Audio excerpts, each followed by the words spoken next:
welcome back to the Fermented World channel. Today we're looking in on the cherry and chili. It's started to clear out, to be honest. I can actually see my hand behind it. So it's finished. We just need to get it racked off and put into secondary. Well, I say it's finished, it's either stalled or it's finished. And that's what we're going to determine today. So we're going to whip this airlock off. I've got a clean one ready if it needs to go back on, so not a bother. What I do need to do though is go clean a demijohn.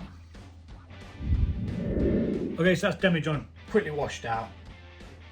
We're going to take a hydrometer reading, see what the current state of affairs is with the cherry and chili, or chili and cherry, whichever way you want to look at it. It's got a nice colour.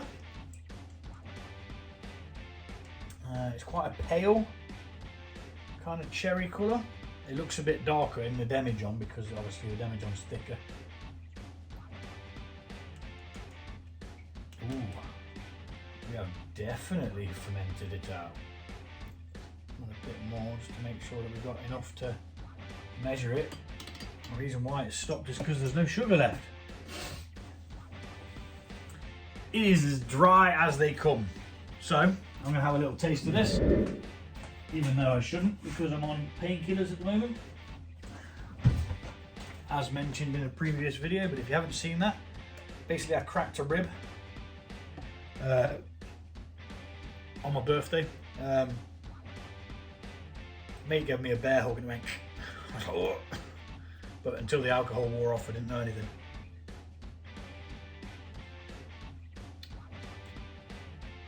Okay, it's fruity, definitely fruity, but extremely dry. And that's why I don't like wine, for that exact reason. When it's that dry, and it's like, grr. So, today we're going to be racking this off. Now, chili wise, not a lot there really. And I didn't prepare anything to lob in it. So, what I might have to very well do is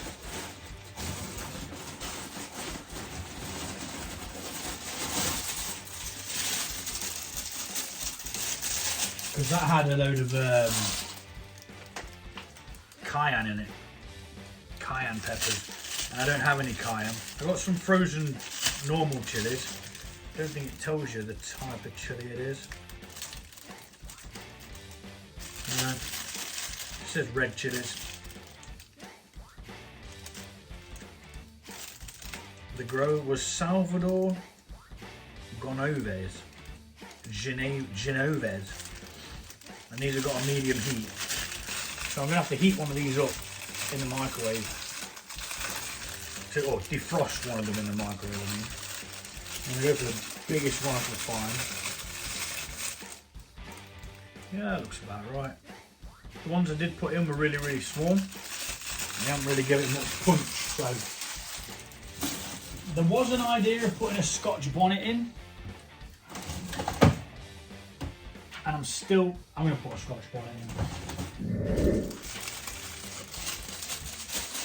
The decisions of life define us.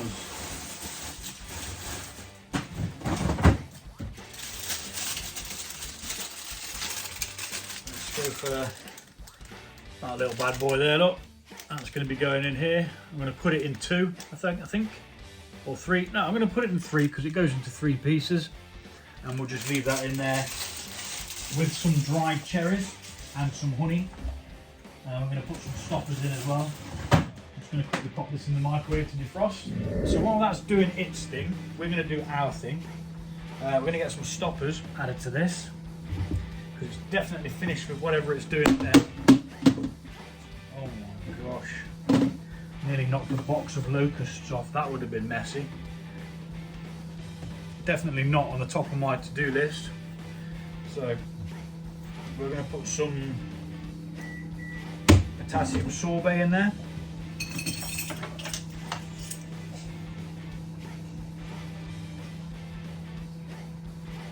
think that might have been the chili just gone pop. Oh well. Half a teaspoon of potassium sorbet. So these are the fermentation stoppers. One sterilises what's going on in there, and the other one just stops the yeast from being able to ferment anything else. What's that there? Some wood chips. I'm gonna need my cherries out. Yes, I am. And now I need to hunt down where the flipping campden tablets are. Here they are. Nope, that's Jimson powder. Here we are. So we're gonna have to back sweeten this, and this was supposed to be used for another mead, but the other mead has got crazy sweetness left, so we're going to be using Spanish forest honey to sweeten this back up. Now I can smell that chili. I'm hoping I put it on defrost, because that's the button I pressed.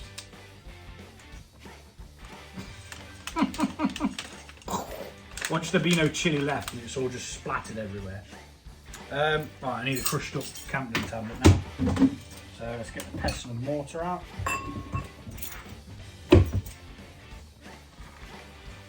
One campden tablet per gallon. Make sure it's sealed off. Should be good. I don't need this anymore.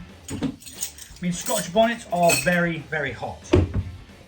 I put one in a meal that I cooked, a curry from scratch, and all I did was, I think I put half of Scotch bonnet in, and holy moly, was it hot.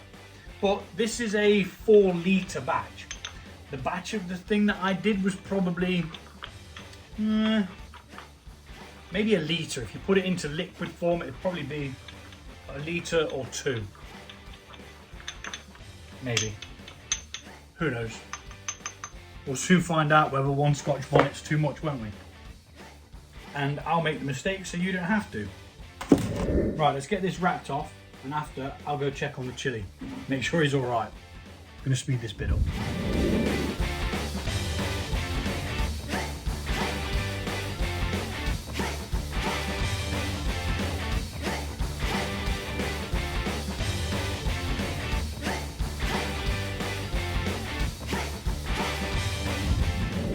Okay, checked on the Scotch bonnet, it's perfectly fine.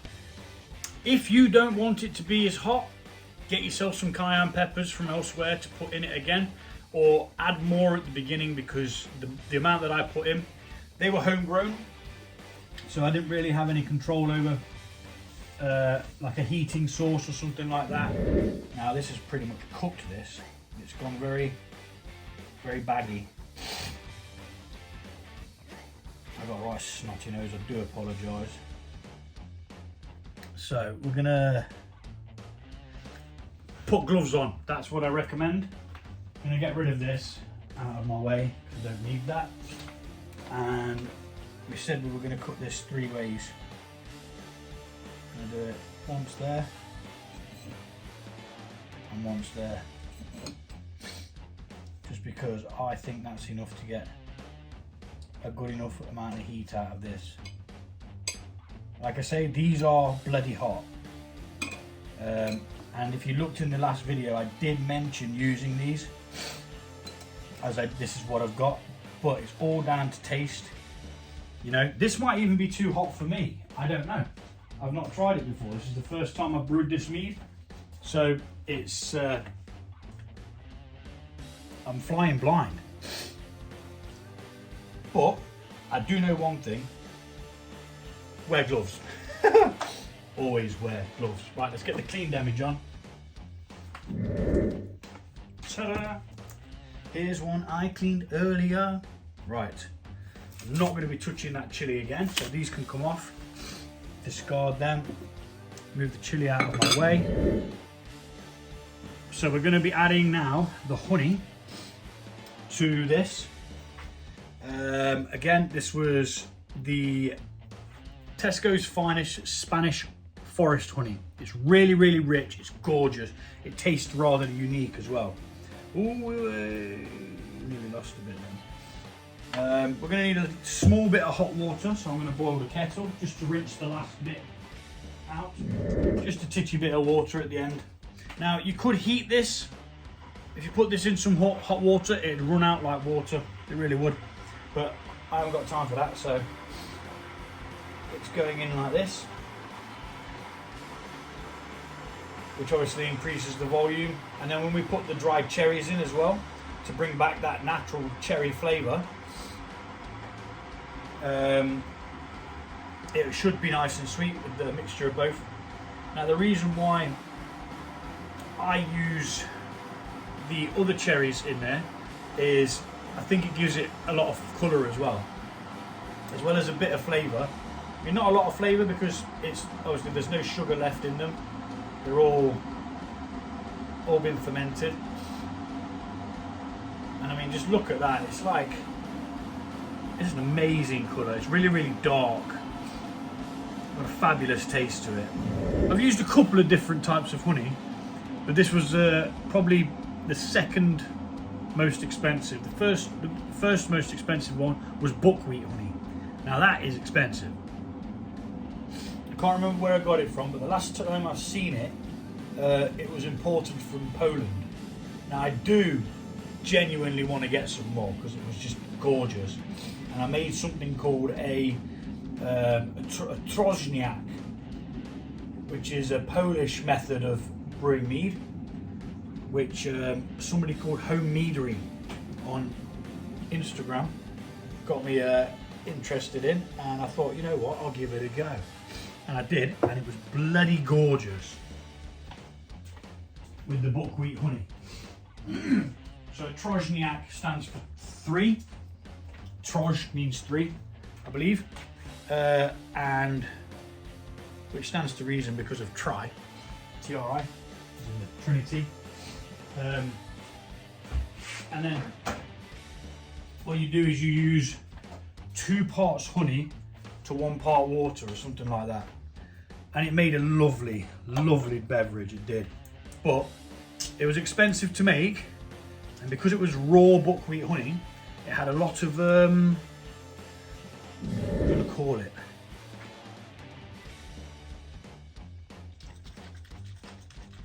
Like a silt layer, like a layer of silt at the bottom. Now this is actually too hot to put in there, so I am actually going to have to let that cool down. So while that is cooling down in some water over there, what we're going to do is we're going to mix this honey in, which could take some time. So while I mix this in, I'm going to speed it up. And you want to make sure that all of that honey gets mixed. And the way you do that is you lift it up after every couple of spins, or every couple of minutes of spinning, and you just see whether when you drag it across, you get loads like that. If you do, you keep on going. So speed it up.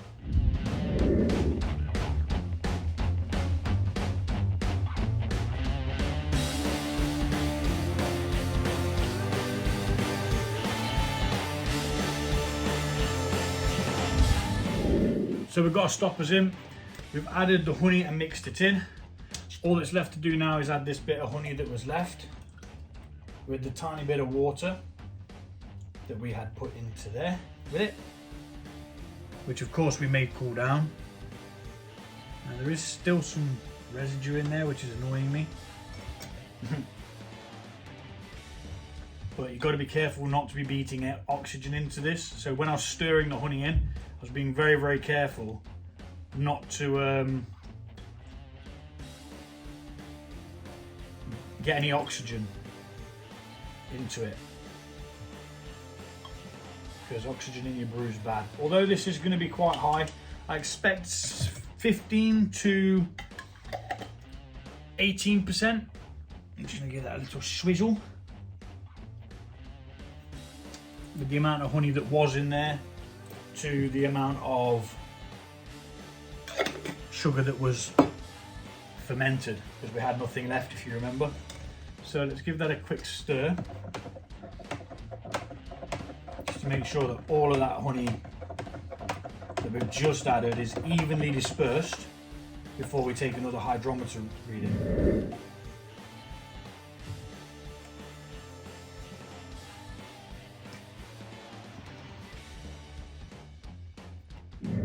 yeah, so that's boosted it back up now with a bit of sugar, with that honey. So let's see where we are at. It's reading about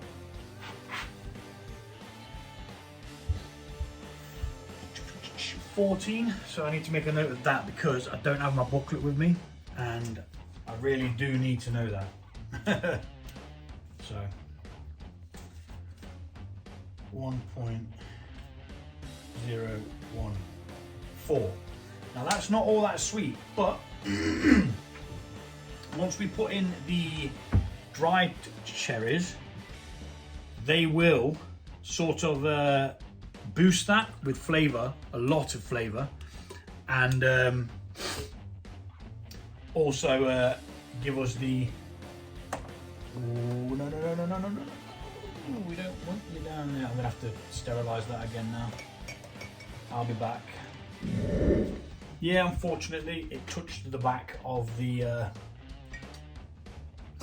cupboard there, and it's really dusty, as the back of cupboards are, I'm sure. Oh no, I'm getting ahead of myself. What I needed to do was add the dried cherries first. So we're going to do that. Also, we'll pop this in very carefully. The reason why I've left this in big chunks is so it's easier to get out. Now, we didn't carry over many of the pieces of chili from there. There's a couple of bits floating around in here, but not all that much. The dried cherries, I will weigh them out just so you know how much I've put in, but this was literally just what was left over from a batch of Vikings blood I did for a mate, his own personal batch, and because I was doing it, I thought, well, you know what, I might as well double the batch, put it in a bucket and do myself one as well, because I like Vikings blood. It's one of the most popular meads that I do brew. I think it's just because most people like cherries. I say most because I know not all do. I'm always tempted to eat one because they're gorgeous. Dude, do you want to try a dried cherry?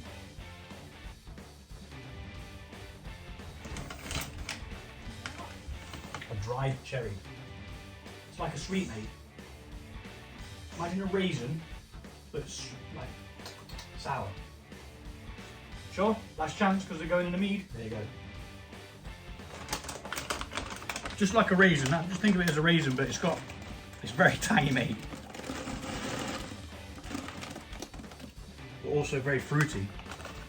What do you reckon? Not that nice. You can spit it out if you want to, mate.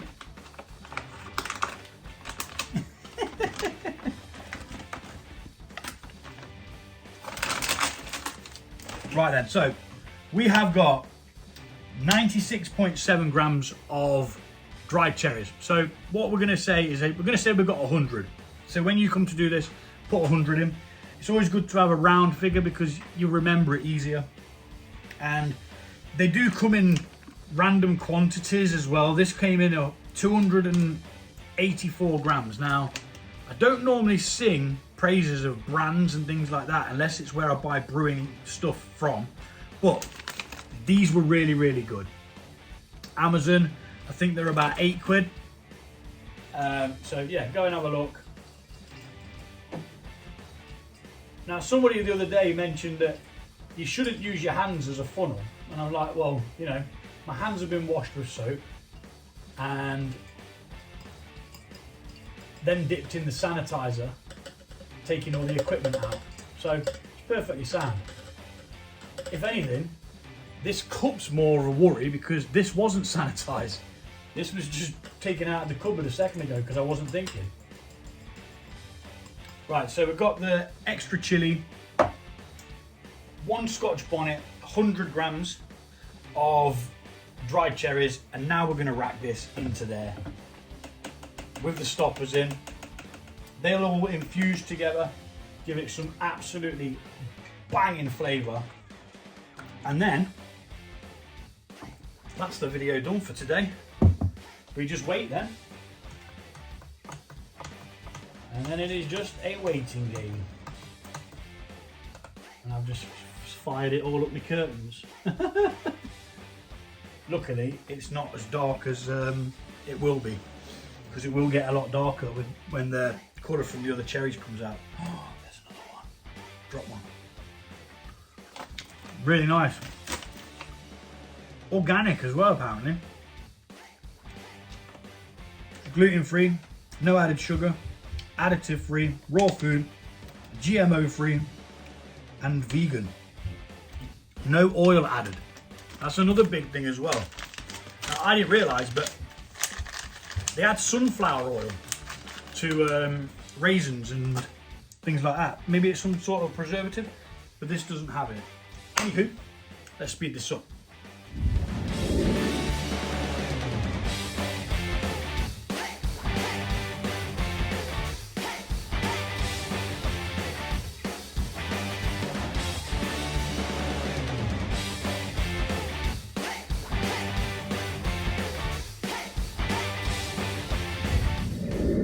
Right, I can safely say I've just tried it since putting that Scotch bonnet in. Oh, it's too hot. Oh, I had a sip. Oh, holy shish kebab. Oh, oh my God, it's too hot.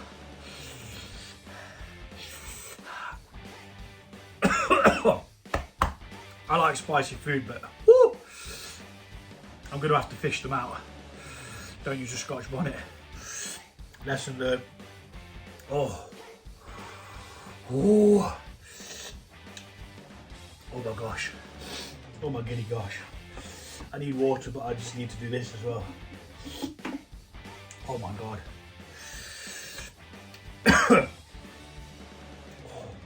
And that's only been sat in there for what?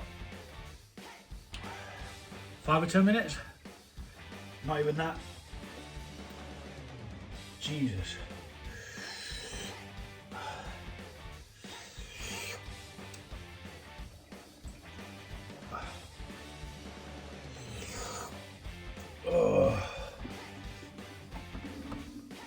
I'm most definitely going to have to take that Scotch bonnet out of there. Oh. Caught me off guard, that did. I could smell it and I was like, oh yeah, that smells great.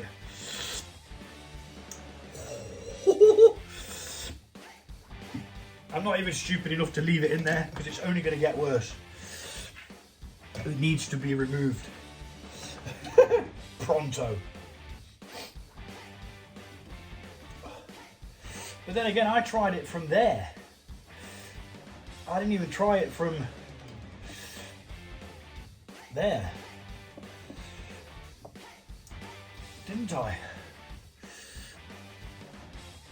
Which means the chili was the original chili that was in there. Because the Scotch bonnet never touched that, because the Scotch bonnet went straight in there. Oh my giddy arm. Right, let's fish that flipping thing out. If I can, I'm going to. Let's see if we can loosen it up and make it come to the top.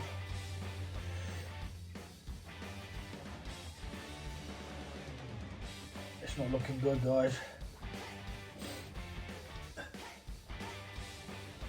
No. Well. Oh. That actually tasted like a Scotch bonnet though. That's well weird.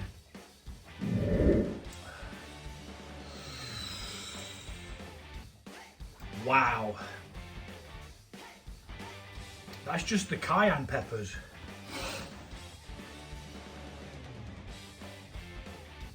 Wow. I might have to rack this off, you know. I'm gonna have to. There's no way I can leave it in there. I'm not going to be able to drink it.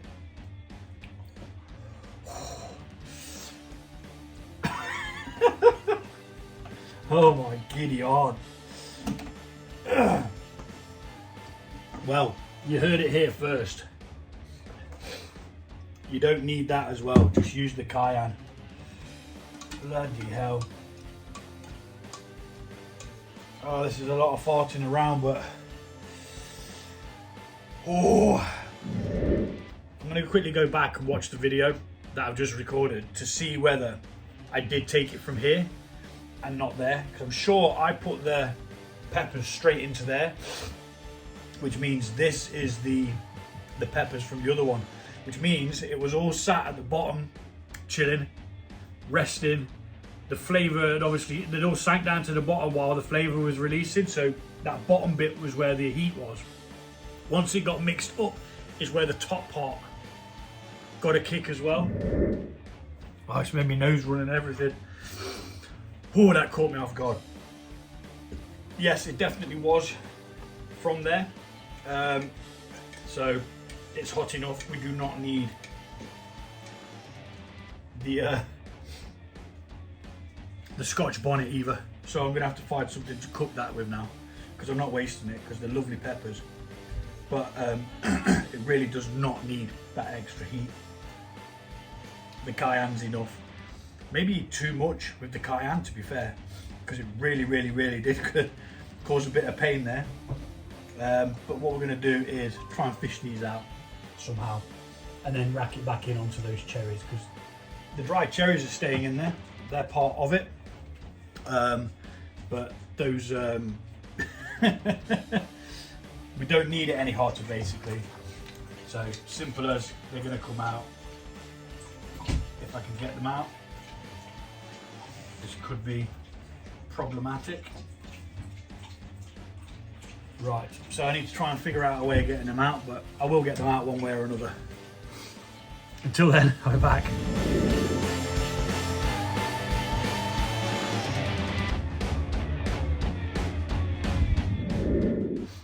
Right, that was a pain in the arse to get out, but I managed to use a barbecue skewer and then actually use some of the cherries as a backing plate. So once I'd got the pepper, I then stabbed at a couple of the cherries, which then kept it on. I did drop it a couple of times, but whew, yeah, that's spicy enough. I wasn't expecting it. I think that's what's caught me off guard. And the lack of sweetness as well. Because I was going in to taste how sweet it was. And now I know what I'm up against. I might have another blast. Right, let's be careful with this now. Because we might very well need, after those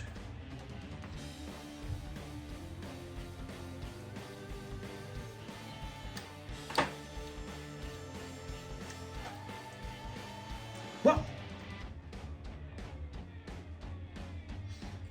Where's the spice gone? No, you're messing about.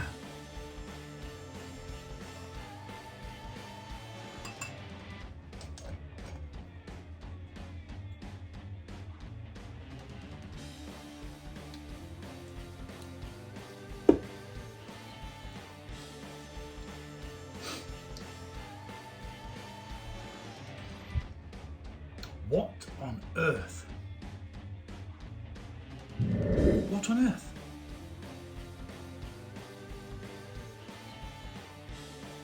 Am I tripping out? So what did I drink?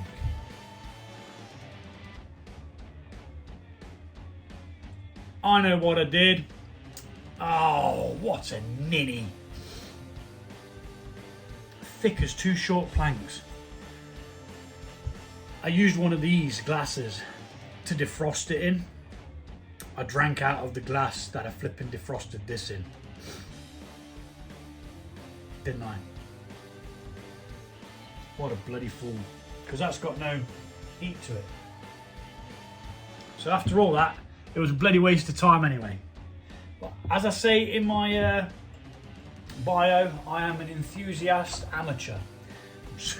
Certainly never going to get past that. Right.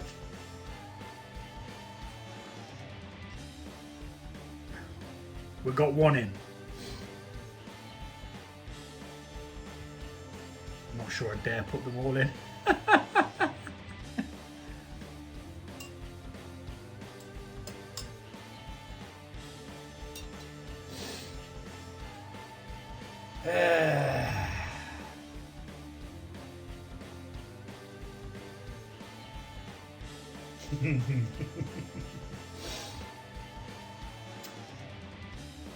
That must be what I did, because that's not as spicy as what that was a second ago when I tried it. It's not even got, it's got hardly any spice. You know what, I'm going all in. Hopefully I'll be able to edit all that shit out. We'll be back when we bloody started, and you'll be none the wiser. But no, it's funny. It is funny. Right, so let's rack it once again. And yeah, just yeah.